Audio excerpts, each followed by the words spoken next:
Welcome to Shadow Files.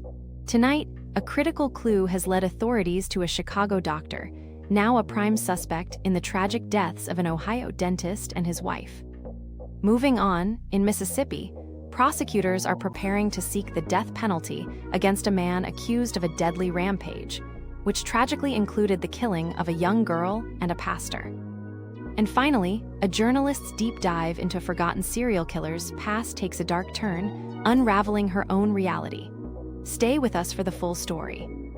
Shocking 911 calls reveal the tragic discovery of a dentist and his wife, found shot dead in their Columbus home. Authorities are actively investigating, with no suspect yet identified. A critical clue has led investigators to the arrest of a Chicago doctor, now suspected in the double murder of his ex-wife and her dentist husband in Ohio. Michael David McKee, 39, was apprehended after detectives tracked his vehicle, which arrived just before and left shortly after the homicides, linking him to the crime. McKee's neighbor expressed disbelief, stating he seemed like a normal man, making his arrest for the brutal murders of Spencer and Monique Teep particularly shocking. Tragically, the couple's children were discovered safe inside the home. Investigators found no signs of forced entry or a recovered weapon at the scene. Despite cold weather, hundreds gathered for the visitation of Spencer and Monique Teep, demonstrating a strong outpouring of community support for the grieving family. A shocking spree of violence has gripped Mississippi, leaving 6 people dead. Authorities are now considering the death penalty for the 24-year-old suspect. The victims include family members, a child, and a local church pastor. The killings unfolded across multiple rural locations Friday night. Derricka M. Moore is currently held without bail. He is expected to appear in court Monday to face murder charges and likely receive a public defender. Prosecutors are determined to pursue the death penalty against Moore. If charged with capital murder, he will be ineligible for bail. Moore was apprehended at a roadblock after a massive manhunt. Investigators have not yet determined a motive for the horrific acts. Investigators believe Moore first killed his father, brother, and uncle. He then went to a cousin's home, forcing his way in and shooting a 7-year-old girl.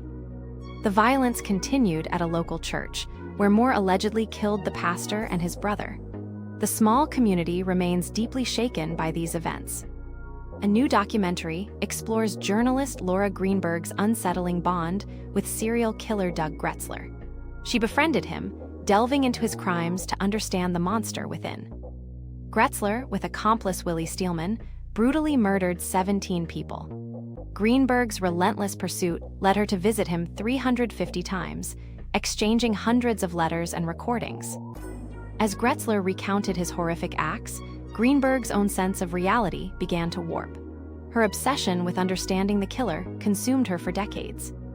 Greenberg dedicated over 500 hours to audio recordings, determined to understand the monster. The documentary, Charmed by the Devil, reveals the depth of this unusual investigation. Filmmaker Ben Giroux, Greenberg's nephew, gained access to these recordings, highlighting how his aunt sought a human connection, looking beyond Gretzler's monstrous actions. Greenberg's home became a museum dedicated to the case, filled with evidence and communication. It highlights an obsession that led to codependency. Gretzler and Steelman's 3-week killing spree spanned Arizona and California. Steelman died in 1986, but Greenberg's curiosity about Gretzler ignited her investigative journey. Initially, Gretzler refused to discuss his crimes. However, Greenberg's persistent letters intrigued him, leading to a continuous exchange and eventual prison visits. Their conversations blurred personal boundaries. Gretzler even confessed love and displayed jealousy as Greenberg married, revealing a complex and dangerous dynamic. These tapes, unheard publicly until now, reveal ordinary conversations mixed with chilling details.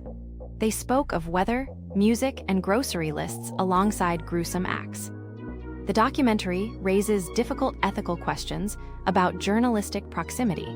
Greenberg's unusual access and intimacy test professional boundaries. In Colorado, a volatile 28-year-old, Willie Steelman, formed a pact with Gretzler. This brotherhood spiraled into a violent quest for money and drugs.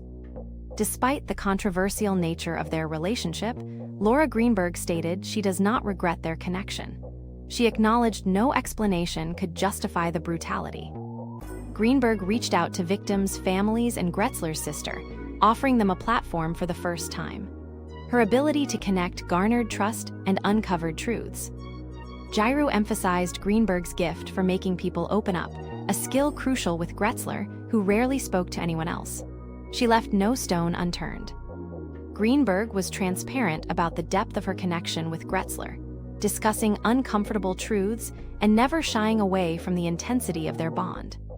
She pushed Gretzler, challenging his justifications for his crimes and exploring his chaotic childhood. For victims' families, interviews offered painful clarity.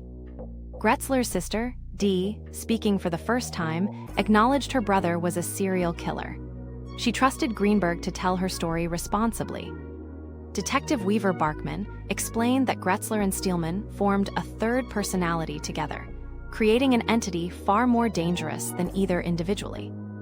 Greenberg attended Gretzler's execution. Her obsession intensified after his death, fueling her commitment to sharing every detail of this disturbing story. Flowers believes Greenberg helped Gretzler accept responsibility, reminding him that a difficult childhood doesn't excuse murder. The documentary prioritizes closure for victims' families. Giroux warns of the danger of obsession, urging viewers to check themselves. This case has consumed 40 years of Greenberg's life, a powerful reminder. This has been the final story in today's Shadow Files. What are your thoughts on Greenberg's investigation? Let us know in the comments below.